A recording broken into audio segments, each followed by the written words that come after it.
come back to the show, and I've just loved watching your star It's rise. the best atmosphere. Oh. Before the world saw him wielding the 10 rings. Before Marvel crowned him as the first Asian superhero to lead a blockbuster franchise.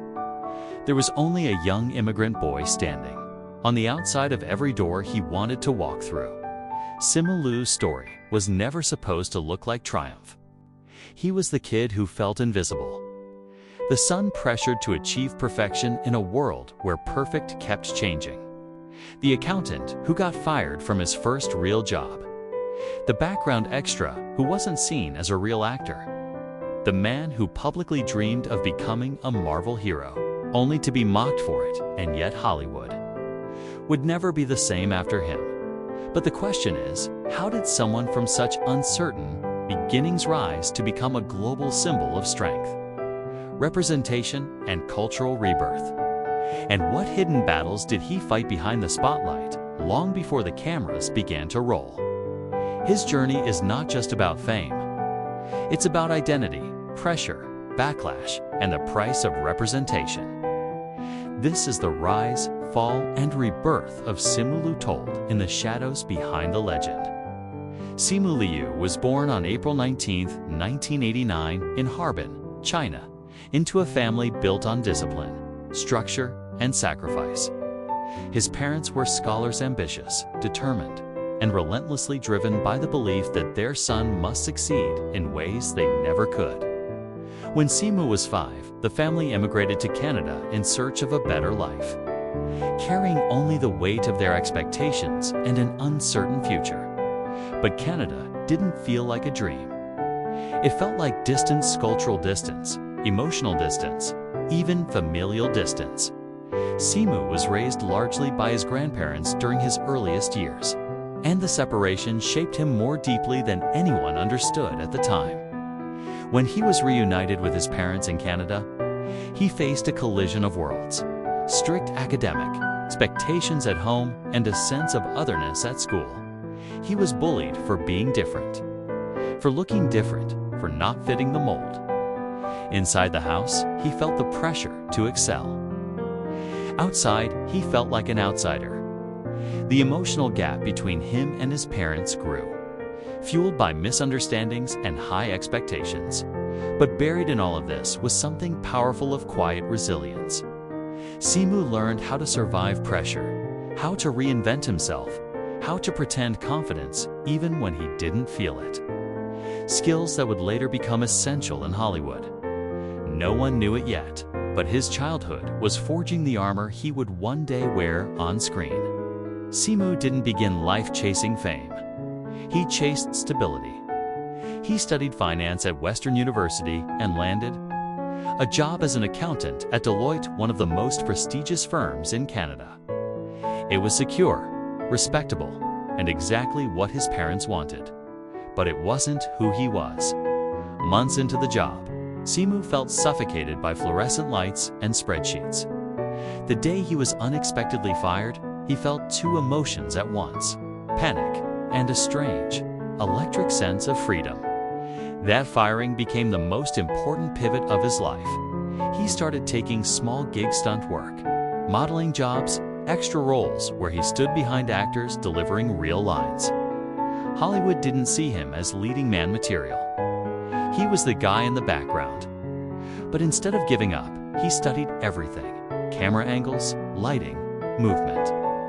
Storytelling. Then came Kim's convenience. Simu auditioned for Yonggan, a strange son struggling to reconnect with his immigrant family. He understood the role deeply because he had lived it. The show exploded, becoming one of Canada's most beloved sitcoms. For the first time, Simu wasn't invisible, but he wanted more.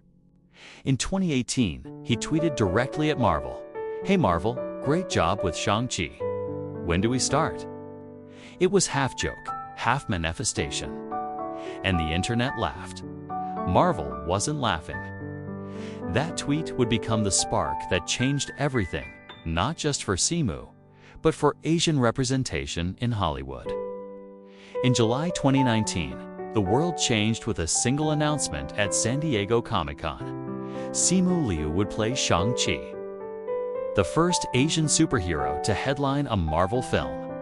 The crowd erupted. Simu stood on stage, overwhelmed, emotional, realizing that every door that had once been locked to him was now wide open. But behind the cheers came pressure, unimaginable pressure. This wasn't just another blockbuster role. It was a cultural milestone.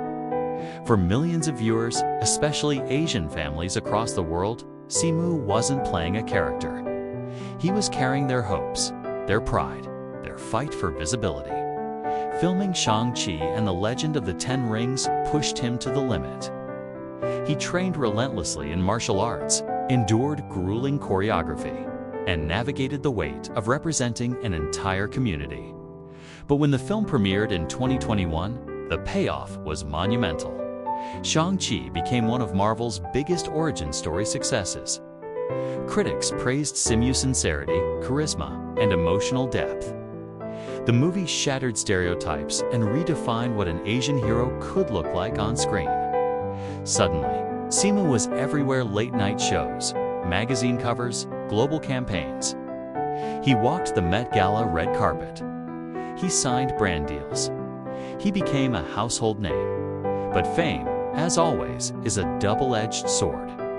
While the world saw a powerful new superhero, Simu privately felt the familiar pressure return, this time from millions of eyes instead of just two parents. Every step he took, every word he said, every tweet he posted was now dissected. He was at the top of the mountain. But mountains cast long shadows, and Simu was about to discover his. With fame came scrutiny, and with scrutiny came controversy. The first major storm arrived when Kim's convenience ended abruptly. Cast members including Simu spoke out about issues behind the scenes: lack of diverse leadership, cultural misunderstandings, unequal opportunities. Headlines erupted. Fans were divided. Some praised Simu for defending representation. Others accused him of airing private grievances. Then came an old Reddit post and resurfaced tweets involving mental health discussions. Taken out of context, they painted him as insensitive, something completely opposite to the values he stood for. Online mobs attacked. Critics questioned his authenticity.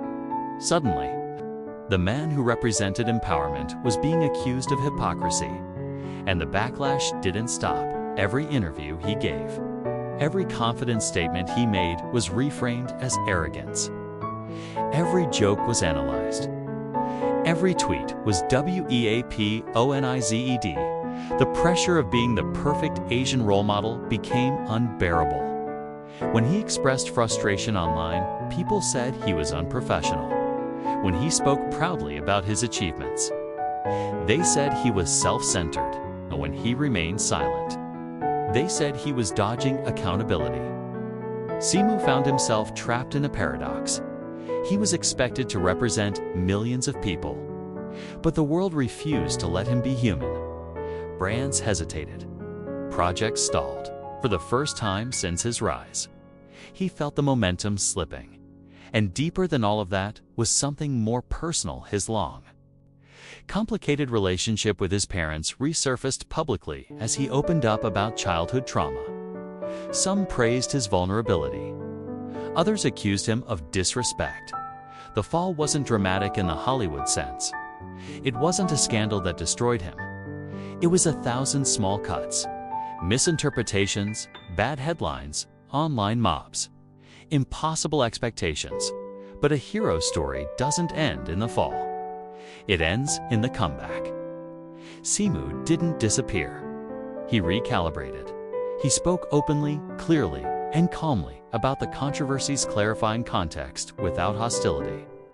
He acknowledged criticism, took responsibility where necessary, and refused to let bad faith attacks define him. Then came transformation. He poured his heart into his memoir, We Were Dreamers, reconnecting with his heritage, his family, and the boy he once was. The book became a bestseller. Praised for its raw honesty and emotional depth, he began using his platform to support immigrant communities. anti-racism initiatives, and mental health awareness. He leaned into fitness, discipline, and self-care, rebuilding confidence from the inside out, and then he surprised the world again. Simu appeared in Barbie 2023 not as a superhero, but as a comedic, magnetic character completely different from Shang-Chi. It was proof that he wasn't a one-role phenomenon. He was a versatile actor, capable of charm, humor, and depth far beyond the Marvel Universe. New projects followed, new endorsements, new respect. Simu was no longer the kid dreaming of being a superhero. He had become something rarer in Hollywood, a symbol of resilience, reinvention, and representation done right. Simu Liu's journey is bigger than a Marvel role, bigger than controversy, bigger than fame. He represents a generation that refuses to be invisible, a generation that believes identity is not a burden but a strength. Through every high and low, Simu proved that representation isn't just about being seen. It's about being understood, challenged, criticized, celebrated, and still choosing to stand tall. His story is still being written. But one truth is already clear. Simu Liu opened a door that will never close again. The journey of Simu Liu proves that even when the world doubts you, even when the path breaks beneath your feet, you can rise stronger, louder, and more unapologetically yourself than ever before. If you enjoyed this story, don't forget to like, share, and subscribe for more untold Hollywood journeys.